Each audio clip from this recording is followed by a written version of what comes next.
यशोमती मैया के नंद लाला।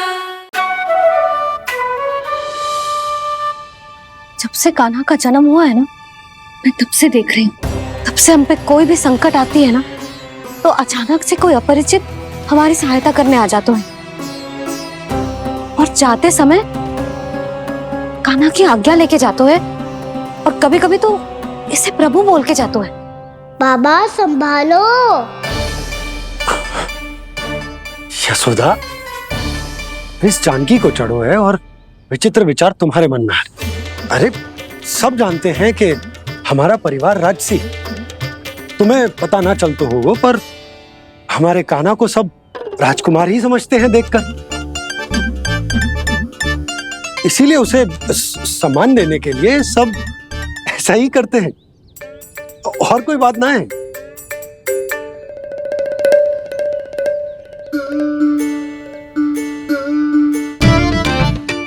अब जे मेरे लल्ला को ऐसे क्यों घूर रहे हैं? बुरी दृष्टि लगाएंगे क्या? वैद्यराज जी, आपके सहायक तो गए, अब आप यहाँ क्यों? वो क्या है ना, मैं अपने रोगी का निरीक्षण करके पूरी तरह से संतुष्ट होकर ही जाता हूँ।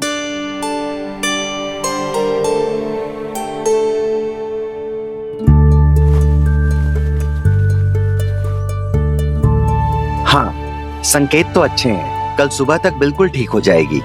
धन्यवाद वैद्य जी।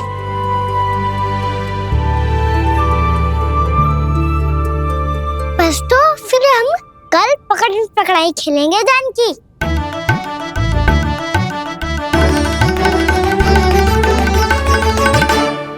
भानु, बंसी, जाकर उस क्षेत्र के चारों ओर बाड़ बनवा दो और वहां सूचना पट्ट भी लगा देना, ताकि जानकी के साथ जो हुआ है वो किसी और के साथ ना हो। शीघ्र जाओ। जी ठीक है।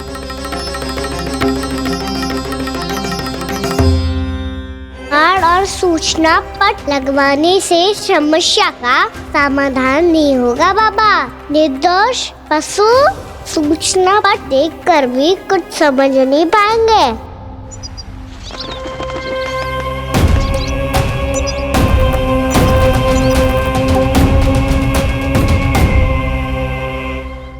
तो तुम्हारे कहने का अर्थ यह है कि व्योमासुर मारा जा चुका है और वो बालक अब भी जीवित है। हाँ महाराज, मैंने गोप बालकों को कहते सुना था कि कृष्ण ने छलिया को मोक्ष दे दिया है, पर वृंदावन सुरक्षित नहीं है महाराज। वो एक बहुत बड़ी समस्या से जूझ रहे हैं। कैसी समस्या? गांव के निकट क्षेत्र में किसी विषैले सर्प का निवास है। उसके विष का प्रभाव इतना भयानक है महाराज, जैसे विष ना हो, स्वयं हलाहल हो। मेरी कोई भी औषधि रोगी का उपचार नहीं कर पा रही थी। निकट के क्षेत्र में कहां है वो सर्प? गोप मानते हैं कि वो सर्प गांव के निकट यमुना नदी के जल में रहता है। मुझे तो लगता है महाराज, ये कालिया नाग की कथा कोई किंवदंती या लोक श्रुति नहीं, एक सच्चाई है, एक विषैली सच्चाई।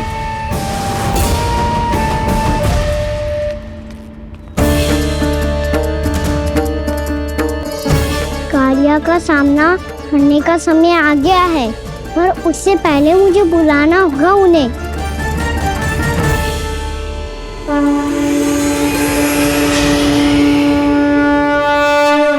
संसार के दारुण भय का नाश करने वाले, सभी कष्टों का हरण करने वाले, विश्व का समस्त ऐश्वर्य प्रदान करने वाले, कमल जैसे लोचन, मुख और चरणों वाले आजानुभुज श्री राम को मैं बार बार नमस्कार करता हूँ। आपदामपहर्तारं दातारं सर्व संपदाम लोकाभिरामं श्री रामं भूयो भूयो नमाम्यहम्। कागभूषोंडी कागभूषोंडी कागभूषोंडी। प्रभु क्षमा करें, मुझे जाना होगा।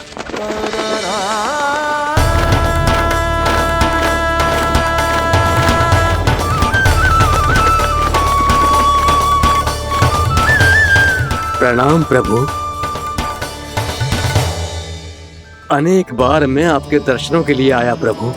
कभी नंद भवन के झरोखों से आपके दर्शन करके चला जाता था, तो कभी दूर किसी वृक्ष की आड़ से आपको निहार लिया करता था।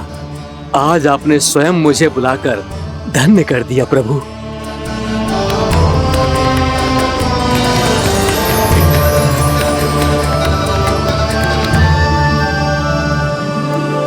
मैंने आपको यहाँ एक विशेष कारण से बुलाया है।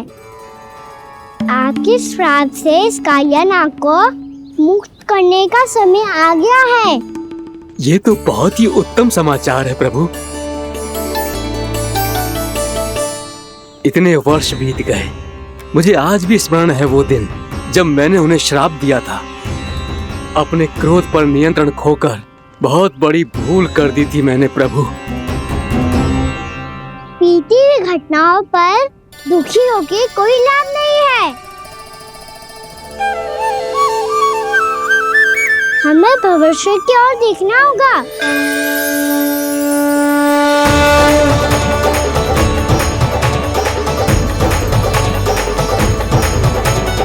आदेश कीजिए प्रभु, क्या आज्ञा है आपकी? जब मैं कालिया नाग का सामना करने जाऊं, तो आप यहीं रहेगा। आपको अपने आप पता चल जाएगा कि कब क्या करना है। और हाँ, लौटते जाते समय नारद मुनि से कहिएगा, वो आकर मुझसे भेंट करे। अवश्य प्रभु, प्रणाम। क्या इसने सच्ची में देवर्षि नारद को बुलाया है? नारायण नारायण, आपको संदेश भेजने की आवश्यकता नहीं थी। आप स्मरण करते और मैं चला आता।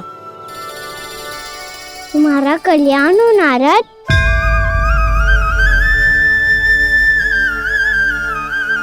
मैंने तुम्हें एक विशेष कार्य के लिए बुलाया है। आज्ञा दीजिए प्रभु। तुम्हें एक बार फिर कंस से भेंट करनी होगी। विचार कीजिए महाराज, क्या आप बिना किसी शंका के कह सकते हैं कि कौन सी पंखुड़ी पहली है और कौन सी आठवीं? उस दुष्ट से भेंट करना स्वयं कीचड़ में उतरने के समान है प्रभु। कमल पुष्प प्राप्त करना हो तो कीचड़ में उतरना पड़ता है नारद। आपका आदेश तो मैं स्वप्न में भी नहीं टाल सकता प्रभु।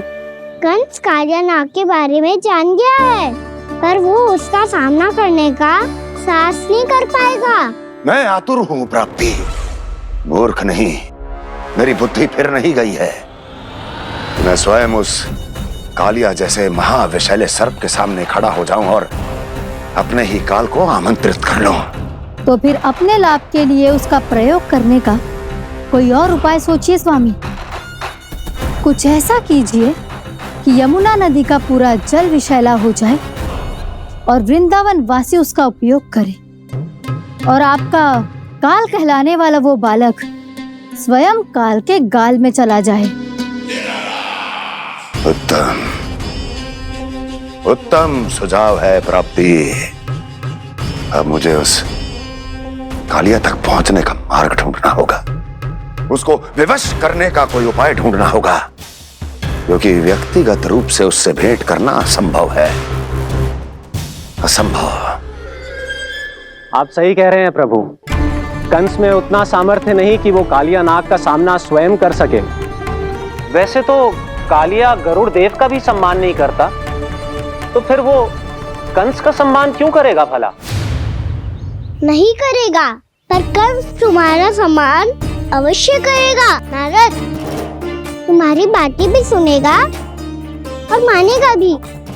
ये मेरी योजना का बहुत ही महत्वपूर्ण भाग है। तुम कंस के पास जाओ और कहो कि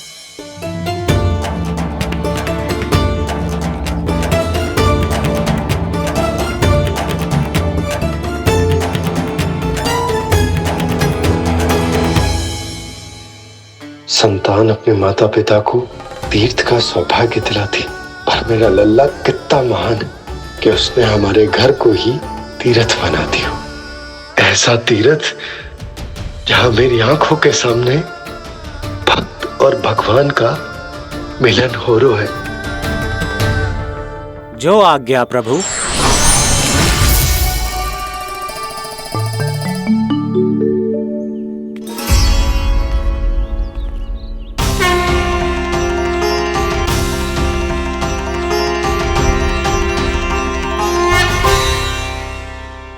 बाबा,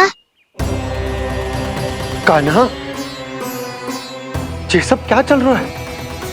पहले काक भुसुंडी जी और फिर जे नारद जी।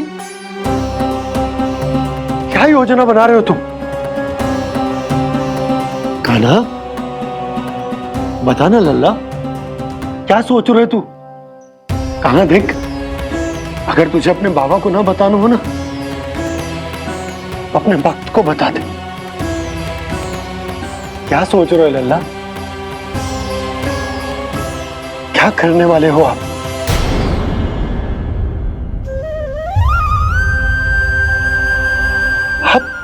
आप इतने दुखी क्यों हो? कान्हा, कान्हा, क्या होगा? क्योंकि मुझे आभास हो गया है बाबा, समय आने वाला है। कौन सा समय आने वाला है लल्ला? शीघ्र ही सब कुछ बदलने वाला है। भैया को मेरा सत्य पता चल जाएगा बाबा।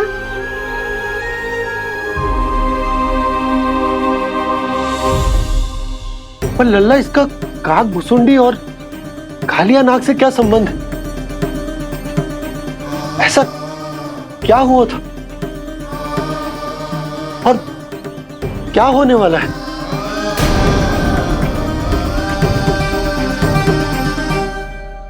जो होने वाला है बाबा, उसका संबंध उससे है जो सैकड़ों वर्ष पहले हुआ था। महर्षि भृगु के एक वंशज थे वेद शिरा मुनि, जो विंध्याचल की पहाड़ियों में साधना कर रहे थे। तभी वहाँ अश्वशिरा नाम के एक दूसरे मुनि आमंत्रण के बिना ही आ गए। कितना सुंदर और शांतिपूर्ण आश्रम है। यहाँ प्रभु की साधना करने में बहुत आनंद आएगा। शीघ्र ही अश्वशिरा मुनि उपस्थिति के कारण होने वाले व्यवधान से बाध्य होकर वेद शिरा मुनि ने अपनी आंखें खोली। कौन हो तुम और यहाँ क्या कर रहे हो? आपके आश्रम में बहुत शांति है मुनिवर। साधना करने के लिए बहुत ही उत्तम स्थान है ये। मैं चाहता हूँ कि मैं भी यहाँ। आप यहाँ साधना करना चाहते हैं, लेकिन इतना भी नहीं जानते कि किसी के आश्रम में प्रवेश करने से पहले उसकी आज्ञा लेनी चाहिए। आप ये भी नहीं जानते कि यदि कोई यज्ञ कर रहा हो तो बिना अनुमति के वहाँ प्रवेश करने से उसकी यज्ञ साधना भंग हो सकती है। आप क्या साधना करेंगे मुनि? आप तो साधना के योग्य ही नहीं हैं। इतना अपमान! एक मुनि के मुख से इतने कड़वे शब्द शोभा नहीं देते। मैं तुम्हें श्राप देता हूँ, जितनी विषैली तुम्हारी जिह्वा है उतने ही विषैले सर्प बन जाओ तुम। और ऐसा सर्प जो सांस भी ले तो निकट का वातावरण दूषित हो जाए। तुम्हारे इस दुस्साहस के लिए मैं तुम्हें श्राप देता हूँ कि तुम अभी इसी क्षण कौवा बन जाओ, और ऐसा कौवा जो कांव कांव करके अनर्गल प्रलाप करता रहे।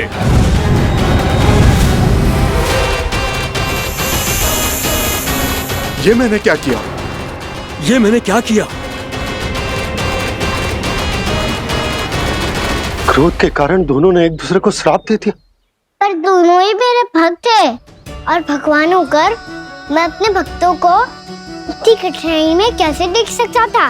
इसीलिए जिस संकट में उन दोनों ने अपने आप को फंसा लिया था, उसका समाधान करने में मैं उनके पास गया।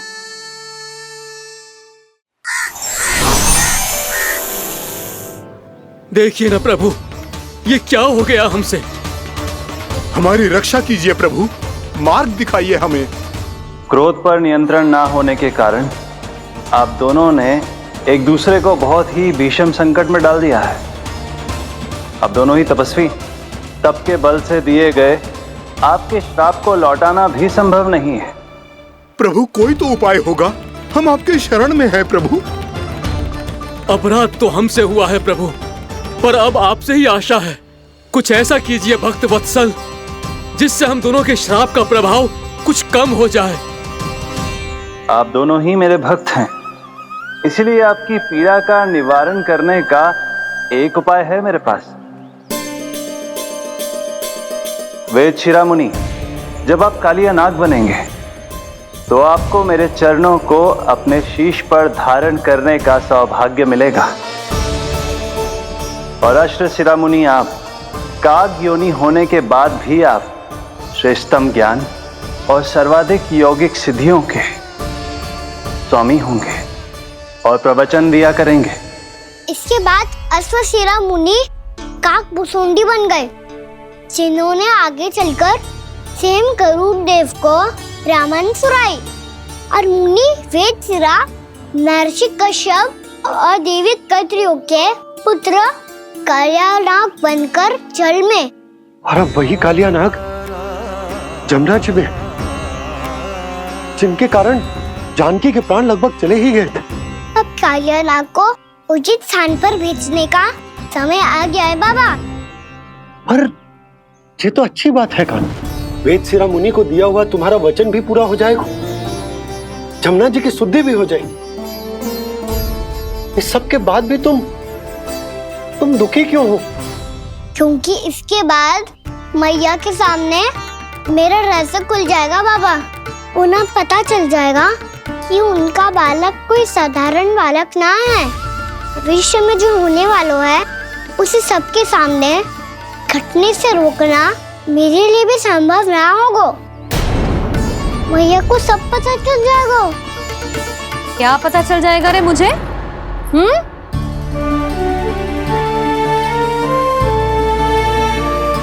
यही कि सबसे अधिक प्रेम मैं आपसे ही करता हूँ। अब बस भी कर, चलो भोजन के लिए बुलाने आई थी तुम दोनों को। भूखा थोड़े ना रहने दूंगी अपने लल्ला को, मेरा लल्ला दुर्बल हो जाएगा ना। आप खिलाओगे तो ही खाऊंगा।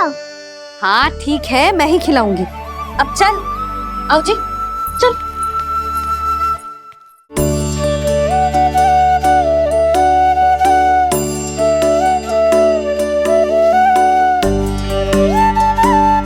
मैया खेलो ना मेरे साथ।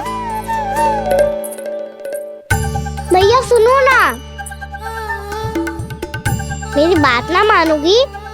अभी बहुत कार्य पड़े लल्ला, देख जानकी को औषधि भी देने जानो है ना। औषधि मैं दे दूंगा, फिर तो खेलोगी ना आप मेरे साथ? पिछले कुछ दिनों से अपनी मैया का अधिक से अधिक प्रेम पाने का प्रयास करो है कान्हा। इसका तो एक ही अर्थ हो सकता है कि कछु बहुत बड़ो होने वालों है। कान्हा रुक जा लल्ला। कान्हा क्यों तंग कर रहा है? मैया को पहन लेना। कान्हा, कान्हा,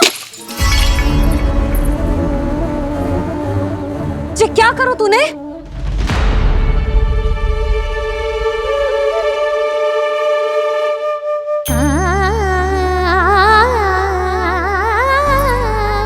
अच्छा ठीक है, अब मुंह लटकाने की आवश्यकता ना है।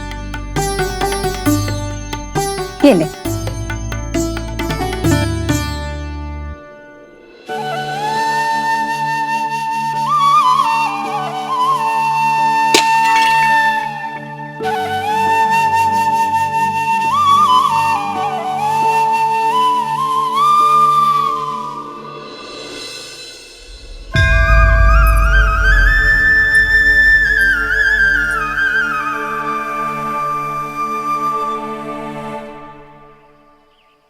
तंग करे मैया को खिजाए, खेले रूठे मनाए,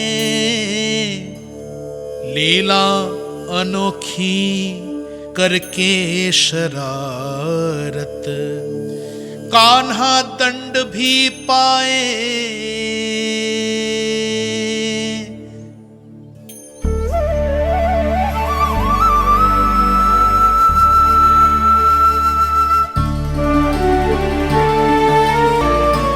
रूठना मनाना, खेलना खिलाना, पहले शरारत करके क्रोध दिलाना और फिर क्षमा मांग लेना, ये सब जानबूझकर कर रहे है कान्हा, जैसे जीवन भर के लिए अपनी मैया की ममता को अपने हृदय में समेट कर रखना चाहते हो। कैसे कैसे करूं उस कालिया से मित्रता, कैसे करूं उसका उपयोग?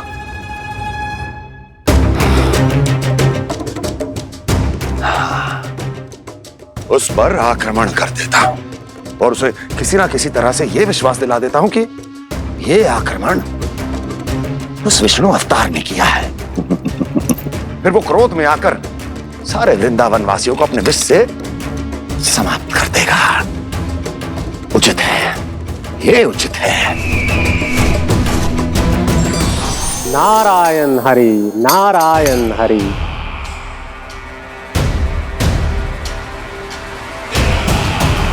प्रणाम देवर्षि। किस योजना में कितना लाभ है और कितनी हानि, यह आंकलन करते करते थक गए होंगे मथुरा नरेश। देवर्षि, आज मेरा ध्यान कैसे आ गया आपको? आप तो सदैव ही मेरे ध्यान में रहते हैं महाराज कंस। सत्य तो यह है कि मथुरा में जो भी हो रहा है मुझसे छिपा हुआ नहीं है। मैं जानता हूं कि आप किसी भी असुर को वृंदावन क्यों ना भेजें, और वो असुर कितना भी शक्तिशाली क्यों ना हो, कृष्ण का सामना नहीं कर पाता। या तो पराजय स्वीकार करके आपके पास लौट आता है, या तो फिर वीर गति को प्राप्त हो जाता है।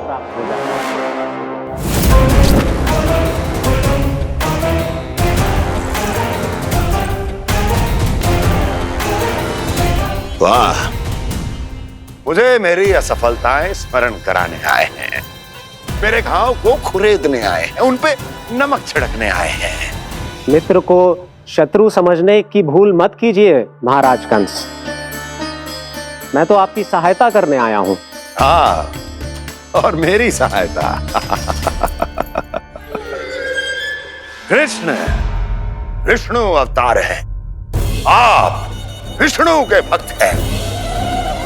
मैं हूं विष्णु द्रोही, फिर भी तो आपके आराध्य को हानि पहुंचाना चाहता है, उसकी सहायता करना चाहते हैं आप।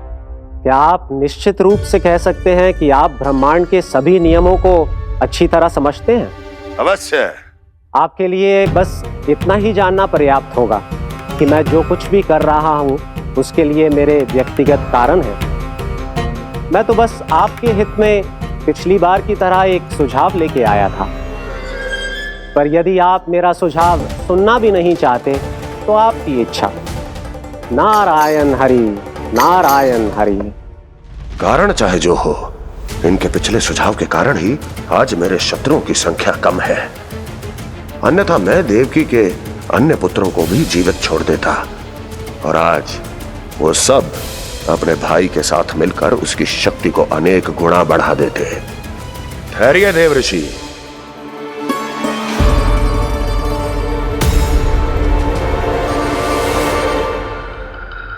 बताइए, क्या सुझाव है आपके पास? मेरे सुझाव का नाम है कालिया नाग।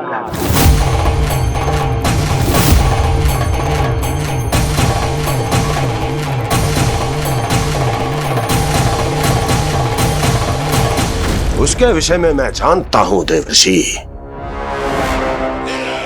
तो समस्या यह है कि मैं स्वयं उससे मिलने नहीं जा सकता, उससे भेंट नहीं कर सकता। उस कृष्ण की हत्या के लिए उसको वृंदावन जाने के लिए तैयार नहीं कर सकता। तो मत जाइए उसके सामने, और ना उसे भेजिए कृष्ण के सामने। हर बार आप किसी न किसी असुर को अपने शत्रु के क्षेत्र में भेजते हैं, जहां शत्रु उसका सामना करने के लिए पूरी तरह से तैयार होता है और आपका असुर मारा जाता है। इस बार शत्रु को युद्ध स्थल चुनने का अवसर मत दीजिए महाराज। इस बार योजना का जाल ऐसे बुनिए कि कृष्ण स्वयं उसके पास जाने के लिए विवश हो जाए। कालिया नाग स्वयं काल है, मृत्यु का दूसरा नाम है। उसके विष का उपयोग अपने लाभ के लिए कीजिए महाराज। वैसे कालिया के विष की अधिकता का अनुमान तो होगा ही आपको।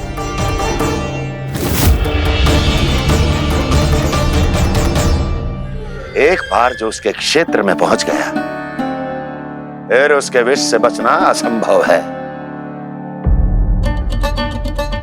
उचित सुझाव है देवर्षि, उचित सुझाव है।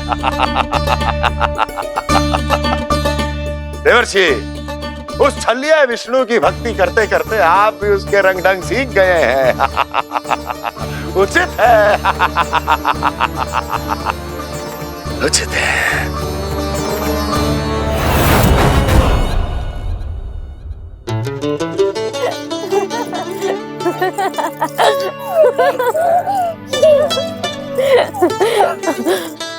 बस बस, बहुत आनंद ले लियो लल्ला। बस अब दूध पी ले। ठहर ठहर, गरम है। जी ले ले।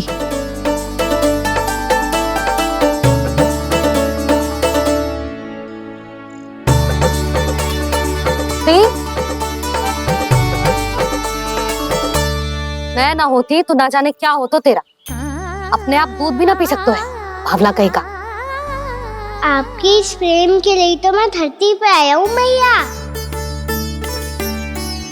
मैं भी यही सोच रहा हूँ यशोदा कि तुम ना होती तो मेरा क्या होता। इसी बात पे थोड़ा दूध और कजू खाने को दे दो। अरे मैं तो भूल ही गई। तनिक ठहर जाओ जी, दूध पी लेना तो आपके लिए भी कछु ले आती हूँ।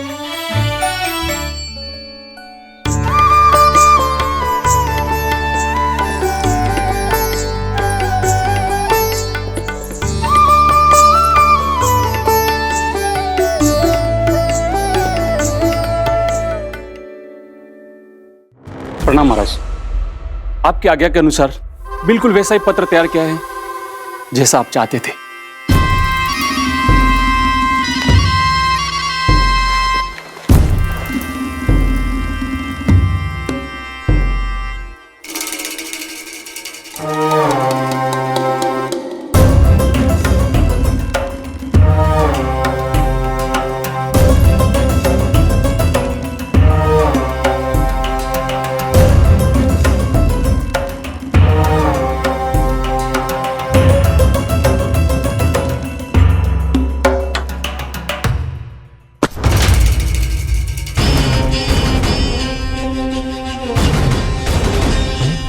कृष्ण जन्म से लेकर आज तक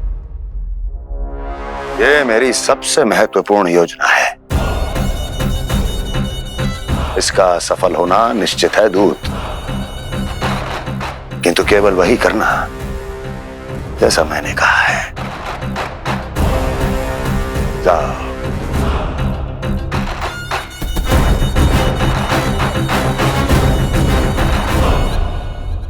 कान्हा,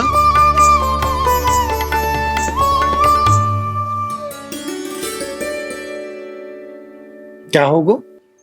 बाबा मैं चाहता हूँ कि मैया की ममता क्रिस्टल फ्रेम की वर्षा मुझ पे सरतेव ऐसे होते रहे। वो तो होती रहेगी लल्ला। अपने लल्ला के लिए किसी मैया का प्रेम कभी कम हो सकता है भला? नंदराज, वो मथुरा से एक दूत आयो है महाराज कंस का राजपत्र लेके।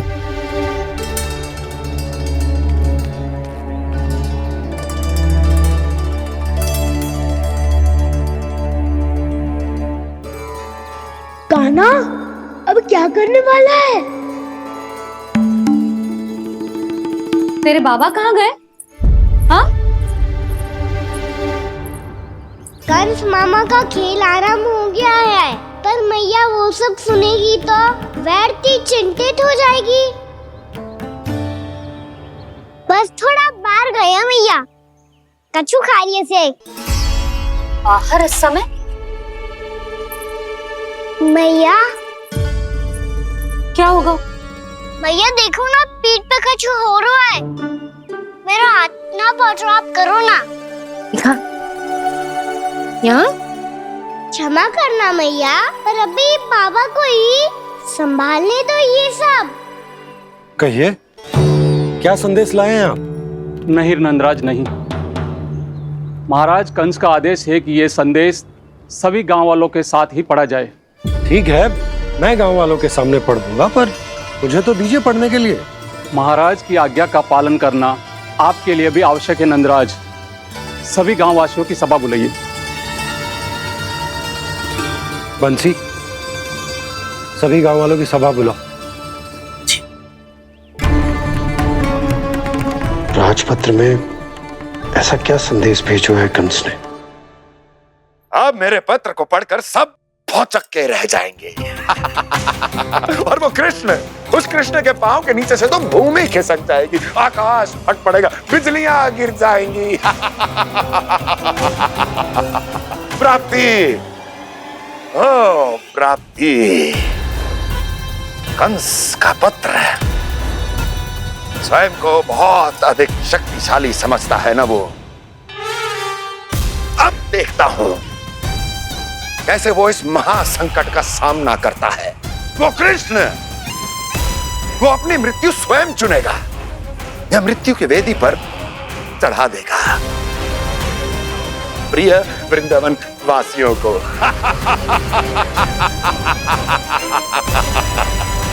अब आएगा आनंद प्राप्ति, अब आएगा आनंद।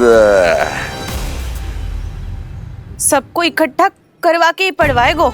अवश्य ही कोई विशेष संदेश दिया होगा कंस ने। मैं भी यही सोच रही हूँ सुलक्षणा जी, कछु ना कछु तो विशेष है, पर जे हो क्या सकता है? हाँ, बात तो सही है। ऐसा क्या हो सकता है? सभी गांव वासियों के सामने पढ़ा जाए, कछु तो विशेष अवश्य लग रहे हो। बाहर तक कोलाहल क्यों हो रहा है? मैया, मैया, अब क्या होगा? मैया देखो ना, सर पे कछु हो रहा है।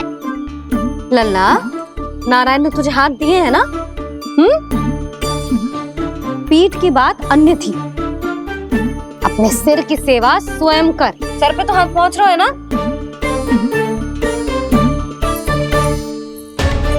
मैया सुनो ना, मैया देखो ना, तीव्र कर, कछु हो रहा है।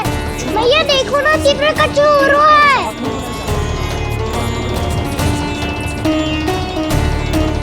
सब लोग आ चुके हैं, अपना संदेश सुनाइए आप। गोपराज नंद और सभी वृंदावन वासियों को सूचित किया जाता है कि मथुरा अधिपति और आप सभी के महाराज कंस ने कल सुबह भव्य पूजा का आयोजन किया है। इसके लिए राज्य को वृंदावन के क्षेत्र के निकट यमुना नदी के मध्य में खिलने वाले 1 कोटि कमल के पुष्पों की आवश्यकता है। इसीलिए आप सभी को यह आदेश दिया जाता है कि ये सभी कमल के पुष्प प्रथम पहर से पहले राजसभा में पहुंचा दिए जाए। इतने सारे वो भी प्रथम पहर से पहले कैसे हो सकते हैं? यदि आप ऐसा करने में असफल रहे तो इसे राज आज्ञा का उल्लंघन माना जाएगा और राजद्रोह के आरोप में आप सभी को कड़े से कड़ा दंड दिया जाएगा।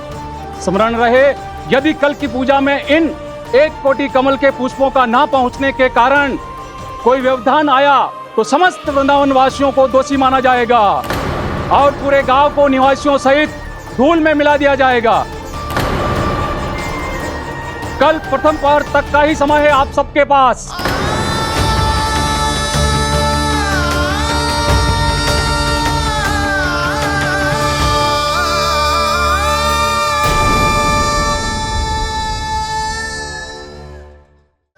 एक कोटि कमल पुष्प, वो भी कल प्रथम प्रहर में? ऐसे कैसे संभव है? और कोई साधारण पुष्प ना, यमुना नदी के मध्य खिलने वाले विशेष कमल के फूल चाहिए उन्हें। लेकिन यमुना नदी में तो कालिया नाग ने विष घोल के रखा है, तो फिर कैसे हो पाएगा? यह संभव है। हमारी मृत्यु का संदेश भेजा राजा कंस ने। सदैव की भांति इस समस्या पर भी गांव के बड़े ही विचार करेंगे। बालकों का यहाँ होना उचित ना है।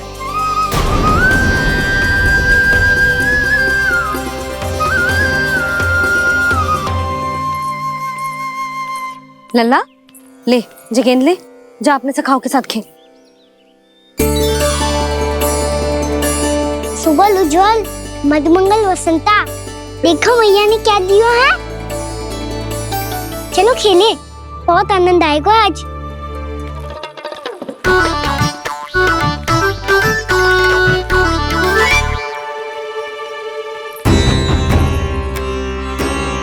भानु, बंसी, जाओ और शीघ्र ही वो घेरे का कार्य समाप्त करो।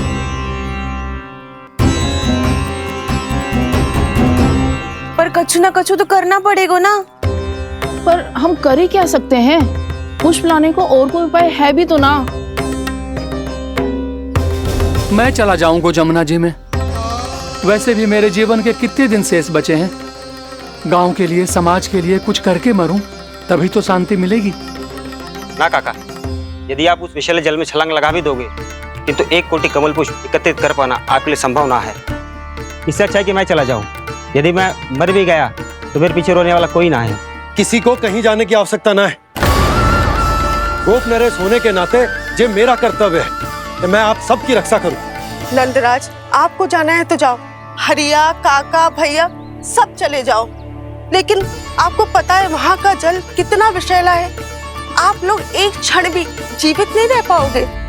फिर कैसे इकट्ठा करेंगे 1 कोटि कमल पुष्प? आप बात तो सही कह रही हैं शांति। उस दुष्ट कंस ने ऐसी मांग रख के हम सबको फंसा दिया। हम में से कोई भी क्यों ना चला जाए और इस संकट का समाधान ना निकले को। कान्हा, बताना कौन सा खेल खेलें? गेंद पकड़ खेलते हैं। पर एक बात सुन लो सब, कोई भी तीव्र गति से ना फेंकेगा गेंद को। भैया ने फ्रेम बनाई है मेरे लिए। सब तैयार हो? हाँ।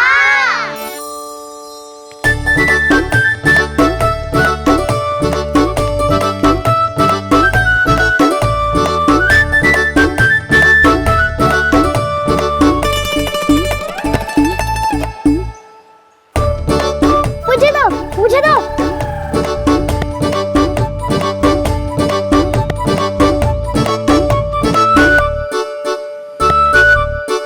मुझे दो।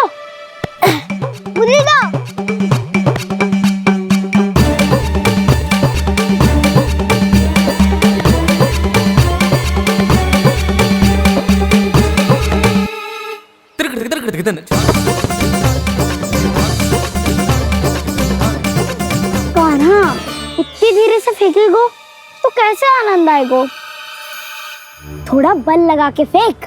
हाँ कान्हा, हम अभी बड़े हो गए हैं, तू अब भी छोटे बालकों की तरह फेंक रहा है।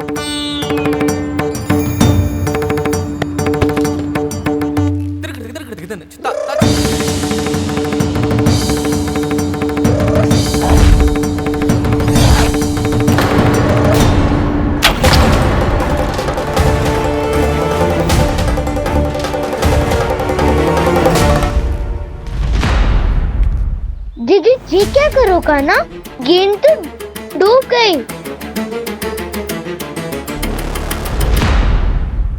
अच्छा, तो ये सब इसकी योजना का भाग था, ताकि ये कालिया का सामना कर पाए। तुम सबने तो कही थी तीव्र गति से फेंको। देखो, फिकवा दी ना मेरी गेंद मुझसे नदी में। अब मुझे जाके लानी पड़ेगी। रुक जा कान्हा, रुक जा कान्हा। जी क्या बोल रहे थे कान्हा? इसमें तो बहुत संकट है। कोई भी संकट मेरी मैया का उपहार खोने से बड़ा ना है। बहुत प्रेम से बना के उन्होंने दी थी। हे नारायण, कोई उपाय समझ में ना आ रहा है। भैया, अब कैसे करेंगे हम अपने गांव की रक्षा? कीड़े पड़ेंगे उस दुष्ट को। यदि उसके कारण किसी के प्राण चले गए तो कौन सा फल मिलेगा उसे इस पूजा का? तुम सही कह रही हो यशोदा। और हमारे पास कोई और दूसरा विकल्प भी तो ना है। यदि हमने मथुरा की राज आज्ञा का पालन ना किया तो इसका दुष्परिणाम पूरे गांव को भुगतना पड़ेगा।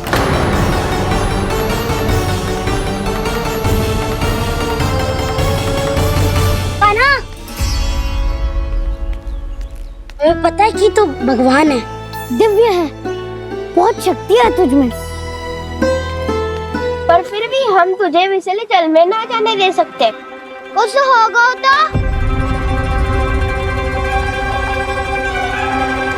तुम सब इतनी हट कर रहे हो तो ठीक है, ना जाऊंगा। गेंद कहाँ गिरी है, कितनी दूर गई है, ये तो देख लो। ताकि उसे बाहर निकालने का कोई उपाय ढूंढ पाओ।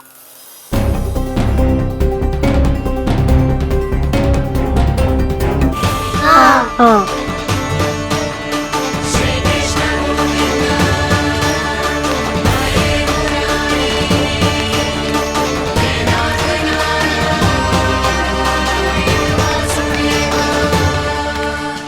कान्हा की ये लीला तो समझ ही नहीं आ रही। पहले इसने देवश्री नारद को मथुरा जाकर कंस को भगाने के लिए कहा, फिर स्वयं ही दुखी भी हो गया कि अब इसका रहस्य सबके सामने खुल जाएगा।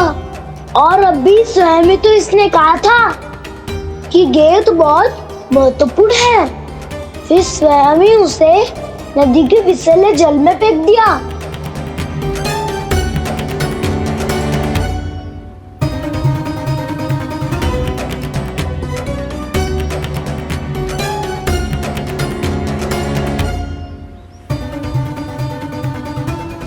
कान्हा, तू ऊपर क्यों चढ़ रहा है? अरे ऊंचाई से देखूंगा तभी तो गेंद दिखेगी।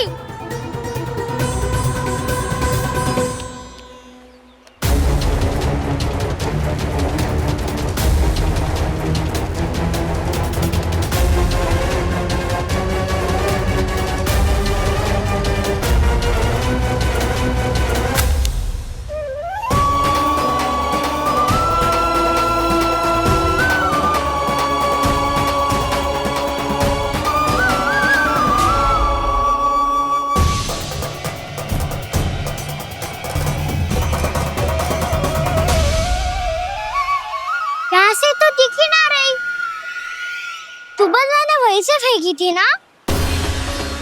ना, वहाँ से फेंकी थी। कहाँ से? नहीं कहना वहाँ से। समझ ना आ रहा, ठीक बताना कहाँ से फेंकी थी?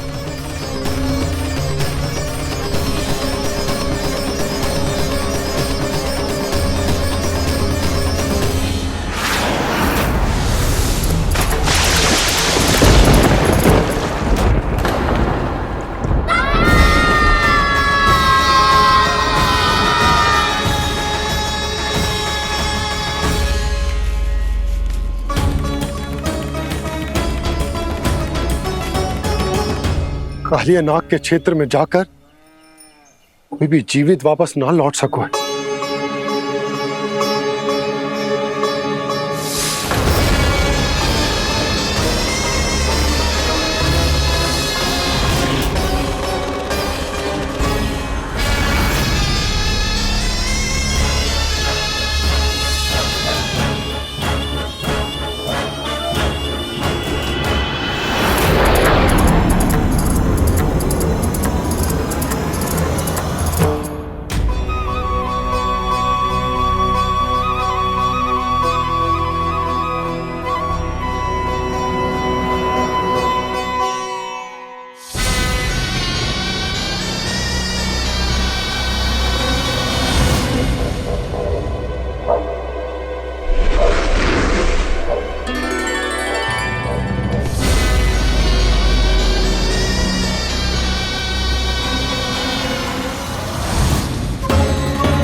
क्या किया कान्हा ने? कालिया नाग तो उसे देखते ही निकल जाएगा।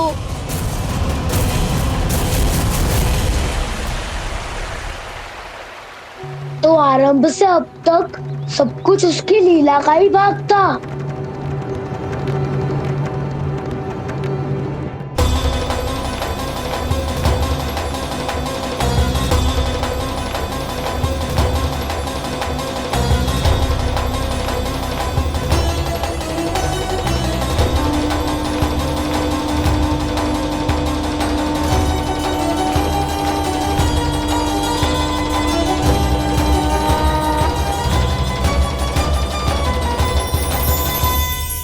इतना सुंदर रूप, मन मोहने वाली मुस्कान, अद्भुत तेज और भगवान जैसी दिव्यता। कौन हो तुम? हाँ, तुम्हें देखकर तो हम सब सम्मोहित ही हो गए।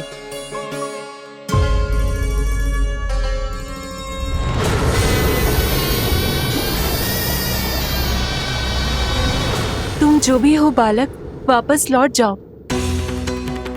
हमारा हृदय तुम्हें ही देखते रहना चाहता है, किंतु यदि हमारे पति जाग गए तो तुम्हें अवश्य हानि पहुंचाएंगे। ये बहुत विषैले है बालक, कालकोट जैसे भयानक। इनके विष से तुम नहीं बच सकोगे। नंदराज, कालिया नाग के विष का प्रभाव बढ़ते ही जा रहा है। पहले 8 कोस तक उसके विष का प्रभाव था, अब तो 1 योजन से अधिक क्षेत्र में फैलो है। जल पीने के प्रयास से अनेक पशु मारे गए हैं और नदी के निकट के वृक्ष और वनस्पति सब नष्ट होने लगे।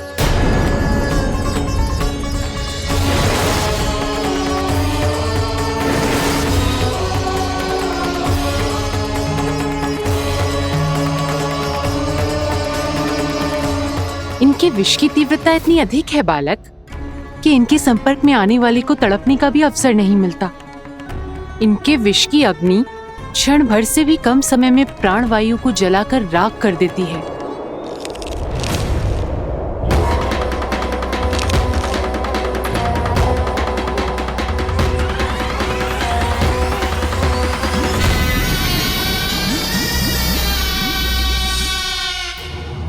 तब तो समस्या और भी गंभीर हो जाएगी। मैंने तो सुनो है कि कालिया नाग कम से कम 2 योजन लंबा है, सैकड़ों फन है उसके।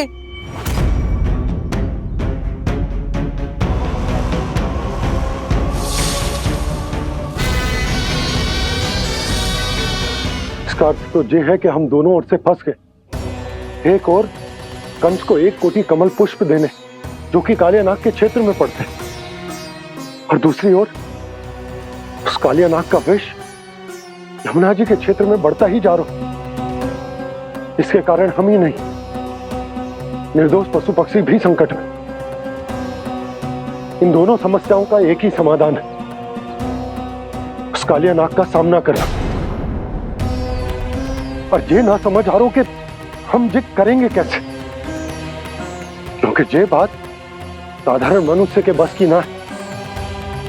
हमारे लिए ये असंभव है।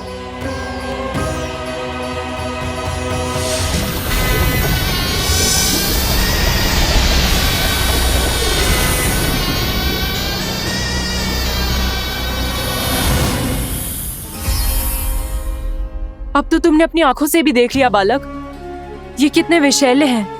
नींद में भी विष उगलते हैं। इससे पहले कि तुम्हें कुछ हो जाए, चले जाओ यहाँ से, मान लो हमारी बात। आप सब मुझे जानती भी नहीं और फिर भी मेरी इतनी चिंता कर रही हैं आप। माँ की ममता भेदभाव नहीं जानती। तुम भी किसी के पुत्र हो और हम सब भी माँ हैं। एक माँ को हर बालक में अपनी ही संतान दिखाई देती है, इसलिए हम तुमसे विनती करते हैं, वापस चले जाओ, बचा लो अपने प्राण। मेरी चिंता मत कीजिए, मुझे कुछ नहीं होगा। होगा, अनर्थ होगा यदि ये उठ गए तो।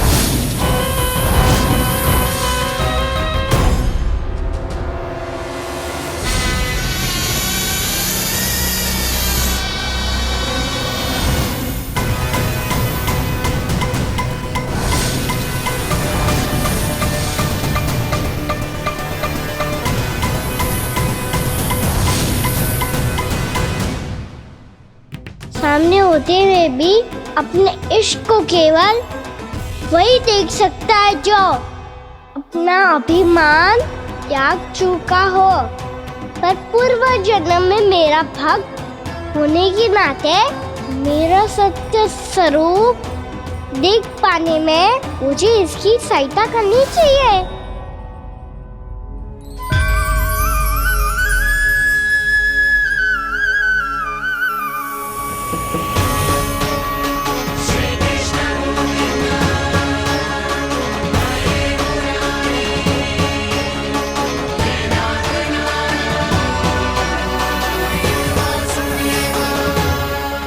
देखो हमारा छोटा सा कान्हा कैसे डट के खड़ा हुआ है। इतने विशालकाय, इतने महाभयंकर सबके सामने।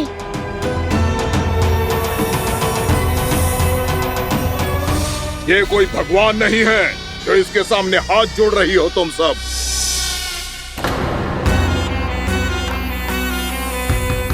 एक सामान्य साधारण बालक है ये, जो ये तक नहीं जानता कि इसके सामने है इसका काल, कालिया। तू कौन है बालक? मेरे इतने निकट आकर भी तू जीवित कैसे है? मेरी नहीं, अपनी चिंता करो कालिया। बहुत मनमानी कर ली तुमने। अब बस मैं तुम्हें रोकना हूँ। अब बस मैं तुम्हें रोकना हूँ। मैं तुम्हें रोकना हूँ। बित्ते भर का है तू, मेरे विष के बारे में जानता ही क्या है? और कहता है मुझे रोकने आया है। किससे? किससे रोकना चाहता है तू मुझे? मुझे क्रोध दिलाने की भूल मत कर बालक। अपनी फुंकार से ही तेरी इस मुस्कुराहट को अंतिम मुस्कुराहट बना सकता हूं मैं। शीघ्र बता, कौन है तू और किसने भेजा है तुझे? तुम्हें आवाज भी है कि अपनी पुकारों से तुम कितना विष भूल चुके हो। पवित्र यमुना नदी को कितना दूषित कर दिया तुमने। और यही नहीं, तुम्हारे कारण निकट के जीव जंतुओं, वृक्ष, वनस्पतियों सबको हानि पहुंच रही है। तो क्या? मुझे उससे क्या? मुझे है आपत्ति है मुझे तुम्हारे इस व्यवहार से, और इसीलिए तुम्हें यहाँ से जाना होगा। यहाँ से जाना होगा।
मुझे आदेश देने का साहस भी कैसे किया तूने?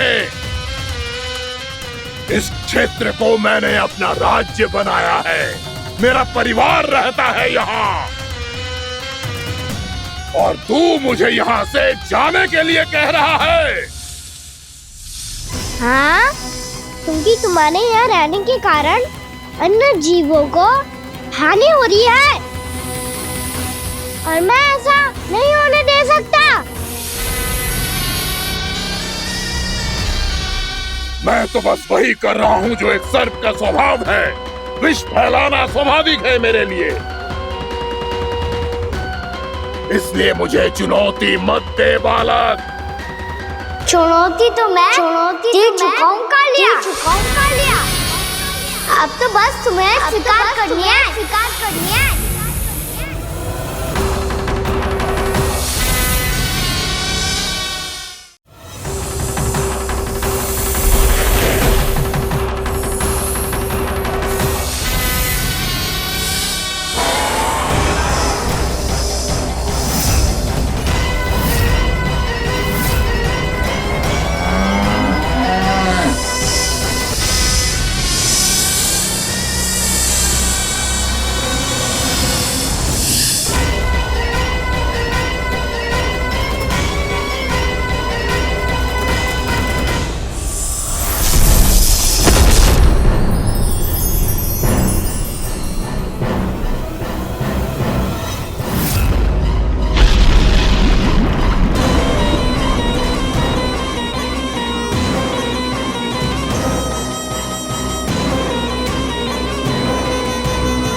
चांदनी दे रहा हूँ, यहाँ से चले जाओ, अपनी भूल को पहचानो कालिया, तुम जो कर रहे हो अनुचित है।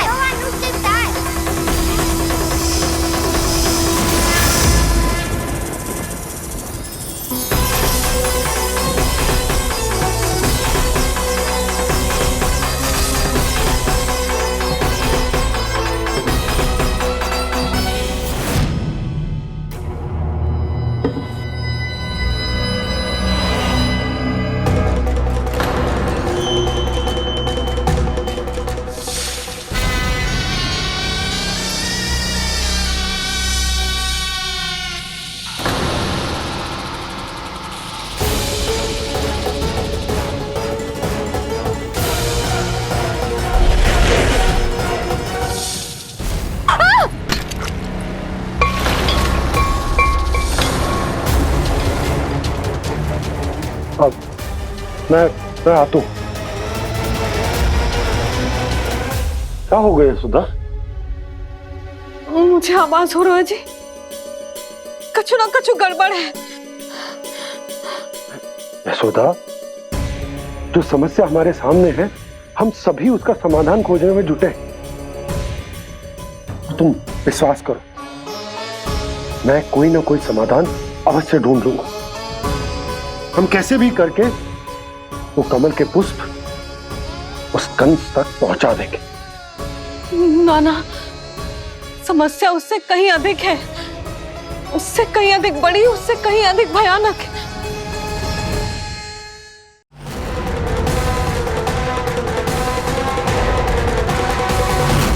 विस्की ये बूंद से ही सबके प्राण चले जाते हैं। इसने तो विस्की धारियां फेंकी है खाना पे।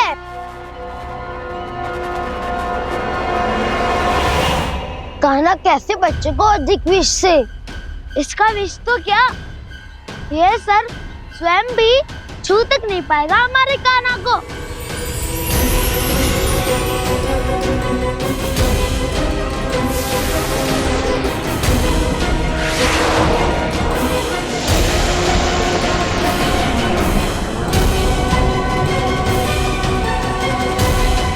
तुम्हारे सखा को, मेरे भाई को कोई हानि नहीं पहुंचा पाएगा। ये कान्हा का सत्य चाहे जो हो बलराम, पर अभी तो जो एक बालक ही है ना।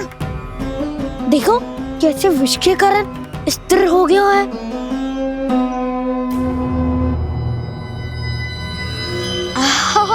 हाउ सर्फ ने कितनी आसानी से अपनी पूंछ से बांध लिया है। मुझे यहाँ से भगाना चाहता था ना तू? अब मैं तुझे दिखाऊंगा अपना सामर्थ्य। ये मूर्ख किसे बांधना चाहता है अपनी पूंछ में? उन्हें जिनका विस्तार सारे ब्रह्मांड में है, या उन्हें जो स्वयं अनंत है? पर देवराज, प्रभु ऐसा करने ही क्यों दे रहे हैं कालिया को? आप सब भूल रहे हैं देवगण, कालिया पूर्व जन्म में प्रभु का बहुत बड़ा भक्त था। उसी भक्ति का फल मिल रहा है अब इसे। वैसे भी भक्तों के मन का भाव सबल हो तो भगवान तो सहज ही बंध जाते।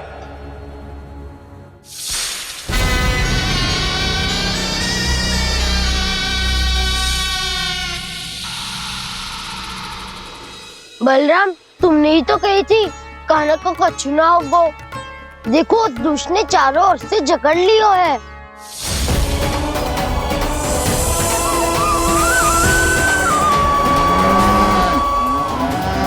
जी, क्या कह रही हो तुम? जसोदा जी, क्या हुआ? घबरा क्यों रही हो आप? सुलक्षणा, मुझे आभास हो रहा है कुछ बहुत बड़ी अनहोनी हो गई है। नंदराज, नंदराज, नंदराज,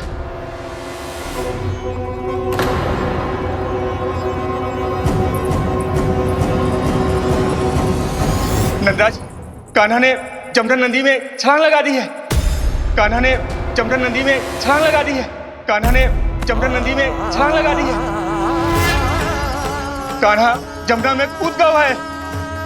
मुझे लगा था आज कछु गड़बड़ होने वाली है। मुझे आज कान्हा को ना जाने देना चाहिए था।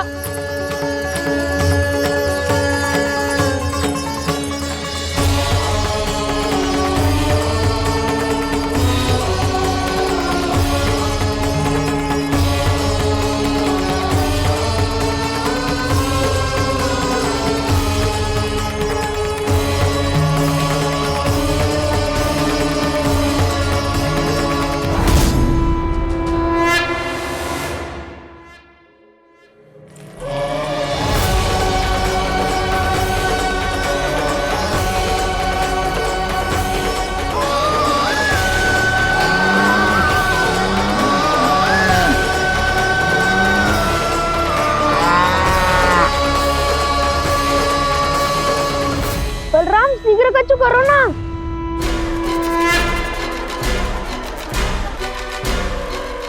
कछु भी करो पर कान्हा को बचाओ। नाग बहुत भयंकर है, कान्हा अकेले ना संभाल पाएगा इसे।